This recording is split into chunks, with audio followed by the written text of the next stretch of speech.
Hello fellow creatives, welcome back to my YouTube channel. Hope you're doing well. So as you can see from the title of this video, I'm going to be taking you through Grainline. Okay, we're going to be demystifying Grainline today. Okay, so yeah, I'm just going to be taking you through Grainline. I'm going to be explaining Grainline in detail. I'm going to explain the meaning of grain itself, then the meaning of Grainline, then the types of Grainline and how you can use them, as well as how to identify Grainline on your fabric, how you can see where the Grainline is, which Grainline it is on the fabric, as well as how you can place the Grainline on your pattern. Okay, how you can place the Grainline on your pattern correctly, and how you can actually apply all these things that you're going to learn in real life in actually cutting the fabric. So yeah, it's going to be really fun and really educative. So this is something that a lot of people shy away from because they're just like, what does it really mean? Trust me, I've been there. I was just like, Grainline, let me just cut my fabric and just get on with it. But as I just wanted to up my sewing skills a notch and just be more professional with my sewing, I realized that it's actually something that you need to do. It's something that needs to be done because it just affects the way your fabric comes out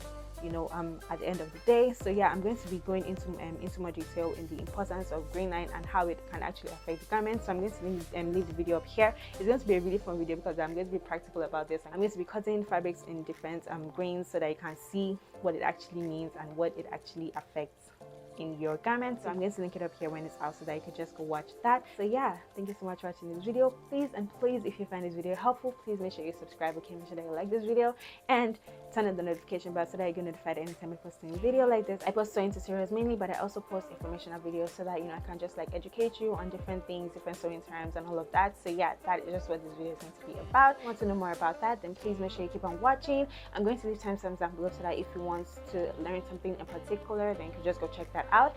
So yeah, without further ado, let's just get straight into the video.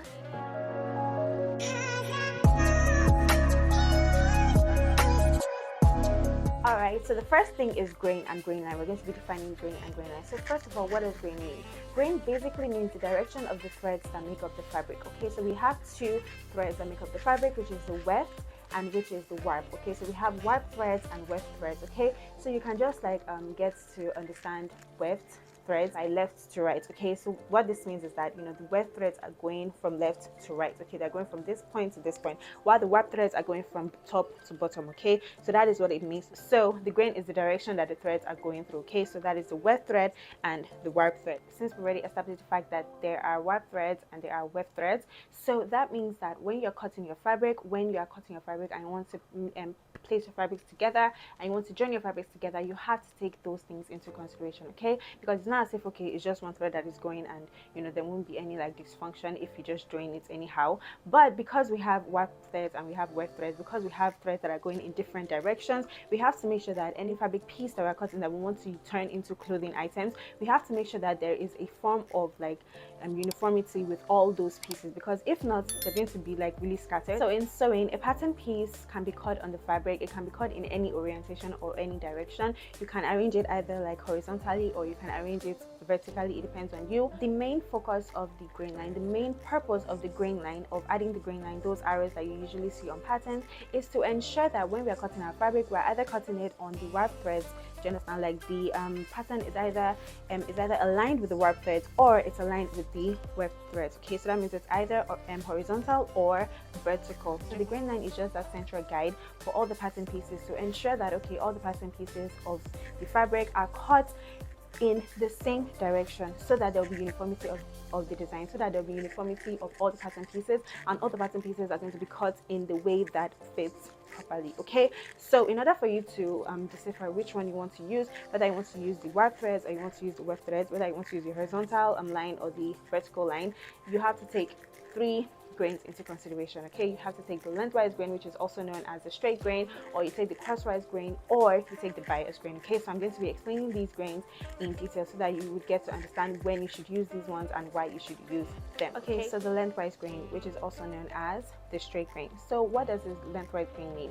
The lengthwise grain is the grain that is horizontal, that is horizontally on top of the selvage. Okay, so the selvage is that part of the fabric that is tightly woven so that it doesn't fray. Okay, so that is just what it means. I have a video explaining it in detail. So the selvage line the lengthwise grain is always on top of that line. Okay, so it's on a horizontal line. Do you understand? So that is what the lengthwise grain means, which is also known as the straight grain. So this grain, right, it is always used, it's always mostly used because that grain just has less stretch, so it just hangs well. Okay, so that is just what it means. So the lengthwise grain is just from the top to the bottom. Okay, so that is just what the lengthwise grain means, from the top to the bottom. It is usually parallel to the center front and the center back. You know our center front and center back. I have a video explaining in my sewing terms, so just go check that video out so that you could just like equip yourself with all these terms, because that is what is going to enable you to understand these terms properly. As I said earlier, the lengthwise grain is the grain that is parallel to the selvage line. Okay, so this fabric, the reason why this guide is always like this on patterns, if you would notice, it's always like a straight line like this with patterns, and the reason why we always want to align the pattern piece with the lengthwise grain is because the lengthwise grain is usually more stable. Okay, because this is the way it was made when the fabrics were being produced. The warp threads are the threads that go with the lengthwise grain. The warp threads are usually pulled tighter than the weft threads, which go with the crosswise grain. Okay, so the warp threads are usually pulled tighter, so that is why it's more stable, and that is why it hangs well. So that is why it is usually used from the top to the bottom of the body. Do you understand? So that's why it's always parallel to like the center front and the center back, so that it's just going to like be straight on the body. That is the grain that is going to be used all the way from the top to the bottom of the dress. So that is just why it is used. Okay, so that there's not that much pulling or stretch, so that is just why we use lengthwise grain, and that is just what lengthwise grain means. So now we're on to the crosswise grain. So what is the crosswise grain? So we've already established the fact that the crosswise grain is like horizontal, right? Then the crosswise grain is vertical. Crosswise grain is made with the weft threads. Okay, and this crosswise grain is usually used for like the horizontal part of the body. Okay, and it is just like the part that goes around the body.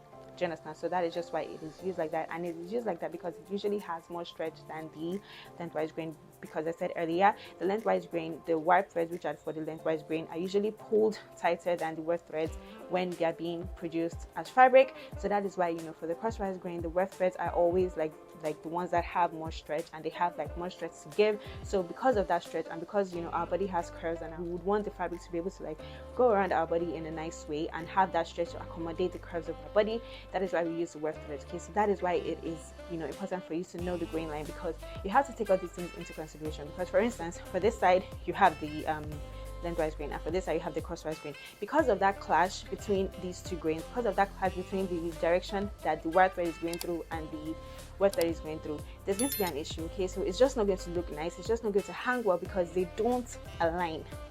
Do you understand? They don't align. So yeah, that is just why you have to take note of that. So as I said before, I'm going to be making a detailed video showing you, like actually showing you what the repercussion is. So yeah, just stay tuned for that. All right, so the third grain that we have is the bias grain, and this one is quite dear to my heart because I just love the effect that it gives. If you don't know, this band that I made it with bias grain, and guess what? There is no zipper, there's no opening, and it's not a stretchy fabric. So how did I do it? I cut it on the bias grain. So if you don't know bias grain, just wait, I'm going to explain. Okay, the bias grain is usually 45 degrees on the fabric. So if you would see from the thing here, it's usually 45 degrees on the fabric. It is usually more stretchy because of that angle that it goes through. It's usually more stretchy. So because it doesn't come with a particular thread, that is why I said it's not a grain, but it is still like a degree that you could cut fabric on, and it will give you a particular effect. That is why you just have to add it to the types of grain that we have. But it doesn't have a particular thread that it goes with, like the lengthwise grain that goes with the warp thread and the crosswise grain that goes with the weft threads. So yeah, that is just that for that. So this bias grain is really special, because if you cut your fabrics on bias grain, best believe you're going to get stretch. Okay, the fabric is going to be stretchy. A fabric that is like literally not stretchy, no stretch to give, nothing at all, once you cut it on your on the bias grain, it's going to be stretchy. And why is this good? This is good because sometimes you may not want to add like openings, you may not want to add like zippers, you may not want to add buttons to a particular dress, but you still want it to fit tight on your body, and you still want it to look nice. So fabrics that are cut on the bias are usually given that drapey effect. There's usually that beautiful drapey effect, and it just hugs the body perfectly, and it just allows for more comfortability when you're wearing the dress.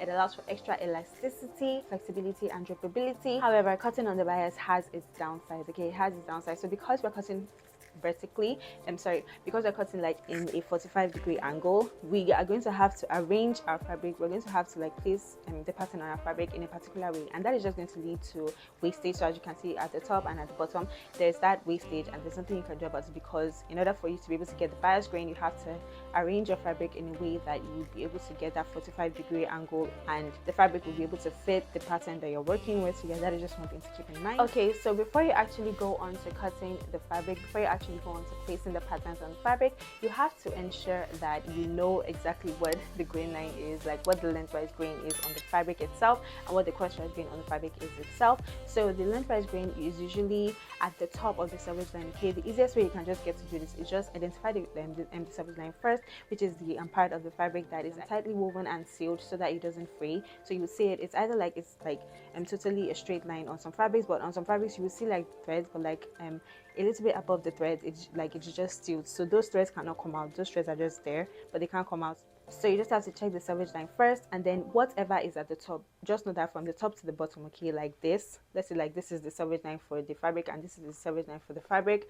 Whatever is like this is the lengthwise grain, lengthwise grain the lengthwise grain. And then let's say this is like the selvage, right? Whatever is like this is the crosswise grain.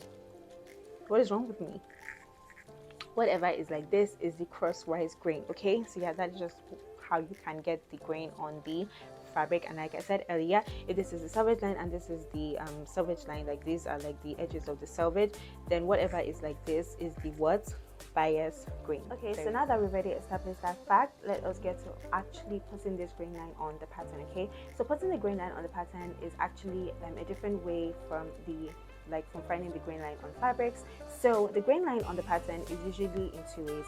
It's either it is from top to the bottom of the pattern, or it is from the right side and from the left side to the right side. Okay, so when it is from the top to the bottom of the pattern, that means that you're supposed to cut it on the lengthwise grain. Okay, so that means that it's meant to align on the lengthwise grain, and if it's from the left to the right, that means it's supposed to align with the crosswise grain. Okay, so what does that mean? So there are usually like lines and arrows at the top and at the bottom. So when you want to like use this is just good to be able to align with the center front. So you're supposed to make this align with the center front. It's supposed to be like maybe like 2 inches or 3 inches away from the center front, and this is really helpful because that is just going to allow you to be able to get a straight line. Okay, so because as we said, there are threads. Okay, there are the wide threads and the weft threads, and if you want to ensure that you are cutting out your fabric on these threads, like specifically, you have to make sure that they're straight. Okay, because if literally your pattern is just bent a little bit, trust me, it's not going to come out nice, because it's not going to be like on that straight line. Okay, if you want it to be like, for instance, now if you want it to be cut on the crosswise grain, it's not going to be on the straight line. If you want it to be cut on the lengthwise grain, it's not going to be on that straight line, it's going to be crooked, and you don't want that. You always want your patterns to be aligned properly. So in order for you to be able to get a good grain line, you want to ensure that if you are making it like a lengthwise grain line, you want to ensure that you just measure like 2 inches from the center front of your pattern, and just draw that straight line from the top to the bottom. But if you want it to be cut on a crosswise grain, then you have to measure from the bottom. You can measure from the bottom because it's usually the hem, and that place is really straight. Just measure like from like the bottom of the hem, so that you'll be able to get like an accurate measurement. So that's just what you want to do. And if you're cutting it on a bias grain line, then you want to ensure that it is like 45 degrees across the pattern, like so. So yeah, that is just what it means, and these are just ways that you can put your pattern. So which takes us to the next section of this video, which is that you have to ensure that you're placing these patterns with the grain line on the fabric correctly. Okay, so one thing you have to take note of, one thing that you should never ever do is place your patterns on different grain lines. That is bad. That is bad. Because if, for instance, now the front panel of your dress and the back panel of your dress is cut on different grain lines, that is why most times you will see like issues like, let's say for instance now you will sew the like the top, maybe you're like sewing the side seams of the dress, and you would see that they don't really align at the hem. Maybe like the back panel is longer than the front panel. It is because when you were cutting out the fabric, you cut out the fabric. Let's say you cut out the front panel on the lengthwise grain and cut out the back panel on the crosswise grain. So because the crosswise grain stretches more than the lengthwise grain, that is why when you were sewing all the way from the top to the bottom, at the bottom the crosswise grain fabric, the fabric that was cut on the crosswise grain actually stretched, and that is why it says like that. So yeah, you want to ensure that, you always want to ensure that you're cutting out your pattern pieces, like you're placing your pattern pieces on the same grain line on the fabric. It is very, very, very important. You never want to miss this, because even though you say, okay, you want to have like a particular effect, so you want to cut on the crosswise grain rather than cutting on the lengthwise grain, then you have to make sure that all the pattern pieces that you're cutting are on the crosswise grain, so that everything aligns. Okay, because with this sewing thing, there are certain things that you need to take into consideration. There are certain things that you need to have in order for your garments to come out nice. Okay, you cannot take corners and expect your garments to come out nice. You cannot cut fabrics on different grain lines and expect it to come out nice. Okay, so yeah, these are just things that you just need to take note of. So to actually apply this grain line, so now we've learned about it. We've learned about the lengthwise grain, the crosswise grain, the bias grain. So in order for you to actually apply this grain line when you're cutting your fabrics, you have to ensure that the grain line that you're choosing is one that is the best for the dress that you want to make. It is one that is the best for the sewing project that you want to make. Okay, so now for instance, with this headband that I talked about earlier, I noticed that okay, I wanted to make a headband with a fabric that is not stretchy, but I don't want to add any openings, I don't want to add any buttons, I don't want to add any zipper. So what do? There's something called bias grain. All I just need to do is just cut on the bias grain, and I have my fabric. Okay, and I have my fabric. So yeah, that is just what you have to take into consideration. Or if for instance you want like your fabric to have like a particular effect on your clothing, so for instance it's you're working with a striped fabric and you want to like mix match, like for instance you want this side to be straight while you want this side to be like this, then it depends on you, and that is when you can just add your artistic vibe to it. So before you actually start placing the pattern pieces on your fabric, you want to first of all know which grain do I want to work with, which grain is best for my project. So usually the grain that is the best for the top to the bottom, for the center front to align with, is the lengthwise grain. Always keep that in mind. Anytime you don't want to add anything artistic, you don't want to add anything extra, you just want to sew a garment that is a normal garment that fits properly, you always want to ensure that the grain line that is like this on the pattern is aligned with the lengthwise grain. Okay, the lengthwise grain should always be from the top of your garments to the bottom of your garment. And then the special secret that you have to take note of is that when you're placing your pattern pieces on your fabric, you want to ensure that we've already drawn lines, right? We've already drawn lines that indicate the grain that we're working with, whether we're working with the lengthwise grain or the crosswise grain, right? So in order for you to be able to get a straight line, okay, you want to get a straight line, you want all your fabric pieces to be cut on a straight line rather than being a little bit crooked. You want your pattern, because it may be hard for you to like actually know when your patterns are crooked and when they're actually like straight on the fabric. So since we already have the long lines, right, all we just need to do is just place your fabric right, and then you want to measure from that arrow line that we've already created on the pattern. You want to measure from that all the way to your selvage line. So whatever measurements you get from this side and from the top of the arrow, you must get it at the bottom of the arrow. Okay, so that just means that your fabric is properly aligned. Do you understand? So whatever measurements you're getting from here to here, from the arrow to the selvage line, should be what you get from here to the selvage line. I hope that makes sense. But this only works when you're not cutting out your fabric on a fold. But if you're cutting your fabric on a fold, Hello, voiceover Shower here. So I missed something very important. Anytime you're folding your fabric, like you want to cut out your fabric on a fold, you have to ensure that if you're working with your lengthwise grain, you have to fold your fabric in a way that the selvages match, okay? Because that is the only way that you would be able to ensure that, okay, you have your fabric being folded on the lengthwise fold. Do you understand? So anytime you want to fold your fabric and you want to do it the normal way, you have to ensure that your fabric is folded on the lengthwise line, which means that the selvages have to match. You don't need to stress about measuring like from that place to that place, because the center front is already going to be on the fold. Do you understand? So all you just need to do is properly align your center front with the fold, and you won't have a problem. You won't have a problem with this. So yeah, that is just how to apply your grain line when cutting your fabric. All right, so that is it for this video. I hope you really learned something new, and I hope that you enjoyed this video. I just really wanted to just come in here and just educate my fellow people. Trust me, this wasn't something that I was doing before, honestly, but I just wanted to like up my sewing skills a notch, and I just wanted to like just take a step further to actually making garments that are actually professional, and garments that are actually fit to the rules of sewing. And this is one of the rules of sewing, and if I might say, this is one of the most important rules of sewing, because it just affects how your garments comes out at the end of the day. It just affects how it hangs, it affects how it hugs on your body. So yeah, thank you so much for watching this video. Please if you enjoyed this video, make sure that you subscribe. Okay, make sure that you like this video, make sure that you subscribe if you have not already. I really appreciate your subscription. I would appreciate your like, because that would just let me know that you like this kind of videos, and I would just want to create more. So yeah, thank you so much for watching this video. I have a catalog of different things that you get inspired by. Okay, on this channel I post sewing tutorials as well, very detailed sewing tutorials. So yeah, just go check those out. And yeah, thank you so much for watching this video. I'm going to link the importance of Grainline, because as I told you before, I'm going to be making a video separately just showing you the importance of Grainline practically. Okay, so yeah, just go check that out if it's not already. I'm going to link it up here, but maybe I've done this in the beginning of the video, so it's going to be in the description box as well if you just want to go check that out. So yeah, thank you so much for watching, and I will see you in my next video. Bye.